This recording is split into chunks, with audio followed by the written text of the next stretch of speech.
శ్రీగురుభ్యో నమః. హరి ఓం. గణానాం త్వా గణపతిం భవామే కవిం కవీనాముపమశ్రవస్తమం జ్యేష్ఠరాజం బ్రహ్మణాం బ్రహ్మణస్పద ఆనుశృణ్వన్నోతవే సీదసాధనం. శ్రీమహాగణాధిపతయే నమః. ప్రణో దేవీ సరస్వతీ వాచేభిర్వాచనీవతే ధీనామవిత్రేవతో. శ్రీమహాసరస్వత్యై నమో నమః. జగతం పితరం వందే పార్వతీ పరమేశ్వరం. ఈశ్వర మహాదేవి మహారూపి మహాకాళి మహాలక్ష్మి మహాసరస్వతి అనుగ్రహ సిద్ధ్యర్థే. అందరికీ కూడా వచ్చేటువంటి 7వ తారీఖు 9వ నెల 2025 పౌర్ణిమ శనివారం రోజు భాద్రపద మాస శుద్ధ పౌర్ణిమ శనివారం. ఆ రోజు సంపూర్ణమైనటువంటి రాహుగ్రస్త చంద్రగ్రహణం అనేటువంటిది ఏర్పడుతుంది. ఈ రాహుగ్రస్త చంద్రగ్రహణం ఏర్పడటం వల్ల అందులోనూ కర్కాటక రాశి వారికి, శతభిష నక్షత్రయుక్త కుంభరాశి వారికి, కర్కాటక రాశి వారికి ఈ యొక్క గ్రహణము అనేటువంటిది మిక్కిలి దోషంగా గోచరిస్తోంది.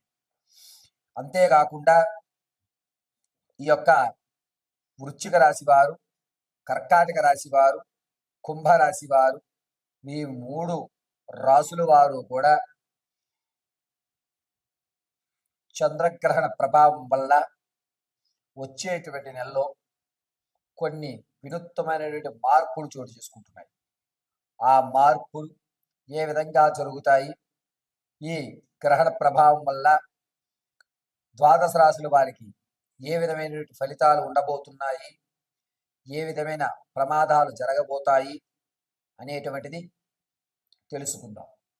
ఇందులో ముఖ్యంగా భాద్రపద మాస శుద్ధ పౌర్ణిమ శనివారం రోజు గ్రహణము అనేటువంటిది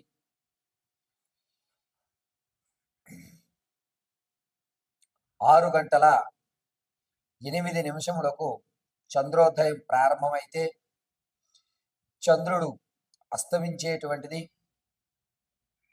తెల్లవారుజామున 6:27. అయితే గ్రహణ సమయం 5:19 నుంచి గ్రహణ సమయం అనేటువంటిది ప్రారంభమైపోతుంది. గ్రహణము 9:36 నుంచి ప్రారంభం చేసుకుని, జాగ్రత్తగా వినండి, 9:36 నుంచి ప్రారంభం చేసుకుని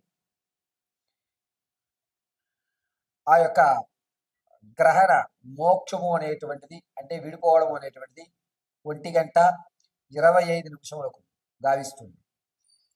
ఈ యొక్క సమయంలో చంద్రగ్రహణం సంభవించడం వల్ల అనేకమైనటువంటి మార్పులు ప్లానెట్లో జరిగి మీ జీవితంలో కొన్ని రాశుల వారికి అద్భుతాలు, మరికొన్ని రాశుల వారికి అనర్థాలు, కొంతమందికి అవకాశాలు అందిపుచ్చుకోవడానికి కావలసినటువంటి సమారాలు, మరికొంతమందికి అనుష్ఠాన పరులకి దేవత యొక్క అనుగ్రహం, పరిపూర్ణమైనటువంటి దేవతానుగ్రహము కలిగేటువంటి గోచరములు జరుగుతున్నాయి.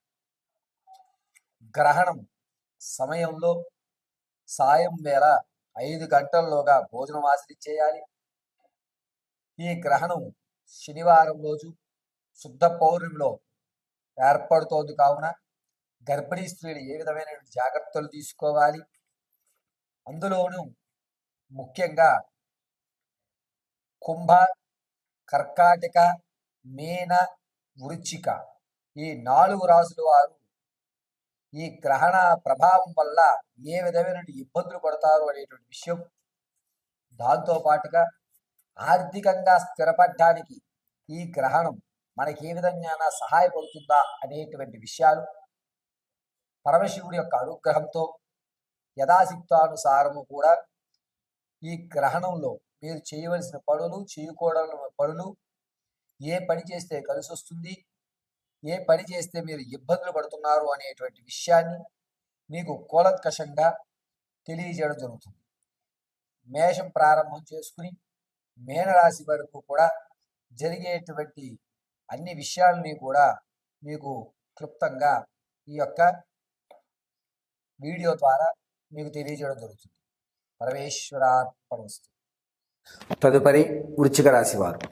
వృశ్చిక రాశి వారికి ఈ గ్రహణం అనేటువంటిది అధికమైన ప్రభావం చూపిస్తోంది.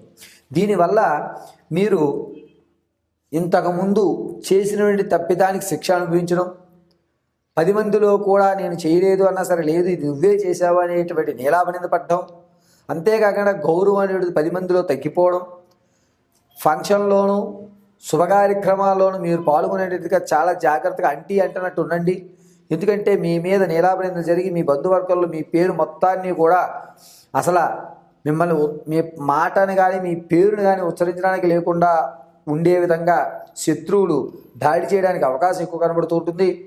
వృశ్చిక రాశి వారికి ఈ గ్రహణ సమయం తదనంతరం నుంచి కూడా చంద్రుడు, శని, అదేవిధంగా బుధుడు ఈ 3 స్థానాలు వినూత్నమైన మార్పులు జరుగుతున్నాయి.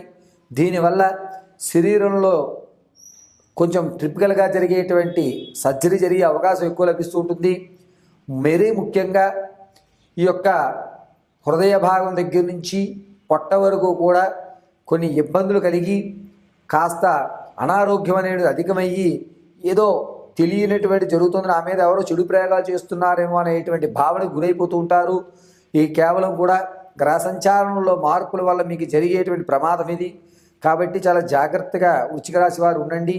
అంతేకాకుండా ఇంతకుముందు మీరు మీ తాత ముత్తాతల నుంచి లభించేటువంటి ఆస్తి ఏదైతే ఉందో దాన్ని చాలా భద్రంగా ఆ కాగితాలను వేరే వారి ఇంట్లో కానీ లేదా మీరు వేరే వారికి దాన్ని గిఫ్ట్ డీడీగా కానీ ఇవ్వండి. ఎందుకు అంటే గ్రహణం అయిన దగ్గర నుంచి 2 నెలల లోపు ఈ యొక్క ఇబ్బందుల వల్ల ఆ స్థిరాస్తి ఏదైతే వచ్చిందో దాన్ని మీరు వేరే వాళ్ళకి అమ్మేసుకోవడం అనేది జరుగుతుంది. ఆర్థికంగా మీరు కృంగిపోయేటువంటి అవకాశం ఈ గ్రహణం తదనంతరం నుంచి ఏర్పడుతుంటుంది. కావున గ్రహణ సమయంలో ఈ వృశ్చిక రాశి వారు జగదాంబికాయే నమో నమః అనేటువంటి మహామంత్రాన్ని పఠించుకోవడం చాలా మంచిది. దాంతోపాటుగా ఈ గ్రహణ సమయంలో నువ్వుల నూనెతో దీపారాధన చేసి జగదాంబికాయే నమః అని చెప్పుకోండి. వృశ్చిక రాశి వారికి ఈ గ్రహణంలో ఉన్నటువంటి చంద్రుడు, అదేవిధంగా రాహువు, ఈ వీరి ఇద్దరు ఇబ్బందుల వల్ల మెడ దగ్గర నుంచి నరాలు కూడా కొంచెం ఇబ్బంది కలుగుతూ ఉంటాయి. కాబట్టి చాలా జాగ్రత్తగా ఉండాలి.